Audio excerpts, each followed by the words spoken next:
ఏందా ఇది? ఇదేందా? ఇదేంది ఇది? ఇదే ఇట్లా వచ్చింది photo. BRS working president KTR కొత్త లుక్లో ఉన్న ఫోటో ఒకటి నెట్టింట హల్చల్ చేస్తున్నదట. హెయిర్ స్టైల్ విషయంలో ఎప్పుడు సింపుల్గా ఉండే కేటీఆర్ ఆ ఫోటోలో కాస్త భిన్నంగా కనిపిస్తుందట. ఈ కొత్త లుక్లో ఉన్న ఫోటోను ఆయనే స్వయంగా తన అధికారిక ఎక్స్ ఖాతాలో పోస్ట్ చేసిండట. పనిపాట ఏముంది? టైంపాస్ అయినా ఏదో ఇంటర్వ్యూలో కూడా చెప్పింది కదా, 3 గంటల నుంచి 4 గంటలు నేను ట్విట్టర్లో ఉంటాను. ఏం పని ఉన్నట్టు నాకు? గవర్నమెంట్లో మంత్రిగా ఉండి ఆ పార్టీ వర్కింగ్ ప్రెసిడెంట్గా ఉండి 3-4 గంటల సమయం దొరుకుతున్నదంటే ఈయనకంటే ఎవడు ఉన్నాడా? ఇక అందుకే అంటుడు పార్టీకి ప్రభుత్వానికి మధ్య సమన్వయం లోపించింది, ఓడిపోయినామని. అయితే ఇది ఆయన ఒరిజినల్ ఫోటో కాదు. బీఆర్ఎస్ పార్టీకి చెందిన ఒక వీరాభిమాని కేటీఆర్ ఫోటోను పొడవాటి జుట్టు గడ్డంతో ఎడిట్ చేసి ఆయనకే పంపించిండట.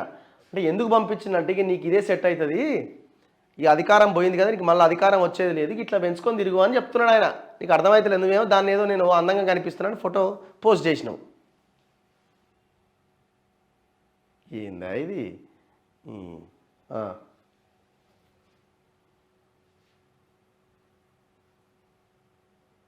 బీఆర్ఎస్ పార్టీని అమితంగా ప్రేమించే ఒక వీరాభిమాని ఎడిట్ చేసి పంపిన నా ఫోటోను ట్వీట్ చేస్తున్నా. దాని కింద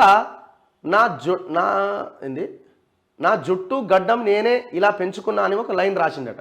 దానికి నవ్వుతున్న ఎమోజీ యాడ్ చేసిందట. కేటీఆర్ చేసిన ఈ ట్వీట్ ఇప్పుడు సోషల్ మీడియాలో వైరల్గా మారిందట. ఇక నువ్వు ఇదే సోషల్ మీడియాలో ఈ పోస్ట్ పెట్టుకొని మనం ముందుకు వెళ్ళాల్సింది, ఇక అంతకు మించిన మన ఆప్షన్ ఏం లేదు ఇక.